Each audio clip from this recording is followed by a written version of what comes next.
Vous écoutez RTL. RTL Matin. Innovation Week-end.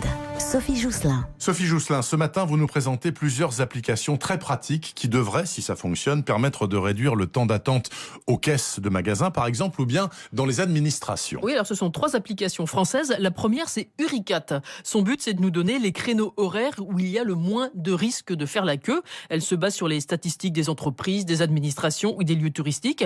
Sur l'application, vous recherchez l'endroit où vous voulez vous rendre et vous savez si c'est le bon moment. Alors par exemple, hier matin, vers 10h30, j'ai regardé quel était le bon créneau pour aller au musée du Louvre. Eh bien là, c'était un créneau vert, c'est-à-dire avec peu d'attente. Ça fonctionne aussi avec les administrations, la Sécu, les impôts, tout ça ? Oui, et notamment avec les préfectures. À la même heure hier, j'ai un don d'ubiquité.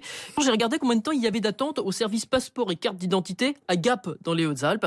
Eh bien, c'était une période de faible affluence jusqu'à midi seulement.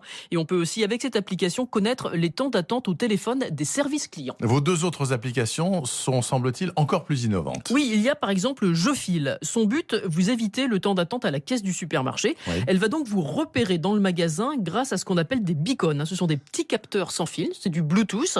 Et quelques minutes avant de terminer vos courses, vous allez jeter un œil sur votre application et elle vous indique que la prochaine place en caisse, c'est pour dans 10 minutes. D'accord. Ça vous laisse donc le temps de finir vos courses. Le moment venu, vous allez à la caisse indiquée et vous payez. Alors évidemment, il faut que le magasin ait installé une caisse dédiée aux personnes qui ont téléchargé l'application. C'est actuellement en test et des pilotes en temps réel seront lancés cet été. Ça, c'est pas mal. Pas mal, ça, parce ouais. que des fois, les caisses, c'est long. un peu long. Et votre 3e et dernière application s'appelle Lineberty, c'est ça ? Absolument. Ou Lineberty. Lineberty. Lineberty. Avec elle, une approche différente. Quand vous arrivez dans un lieu où vous risquez de faire la queue, vous allez prendre sur l'application un ticket virtuel dans les lieux équipés, évidemment là aussi. Par exemple au musée, on va vous dire que votre entrée est prévue dans 25 minutes. Donc vous allez prendre un café, vous promener et vous revenez à l'heure prévue. Est-ce que ça peut aussi être utilisé dans les rayons de supermarché, par exemple, où il y a la queue ? Oui, par exemple au rayon poisson ou au rayon charcuterie, eh bien au lieu de prendre un ticket papier comme on le fait aujourd'hui, vous en prenez un virtuel et vous savez à quelle heure vous allez passer. Ça vous laisse le temps d'aller faire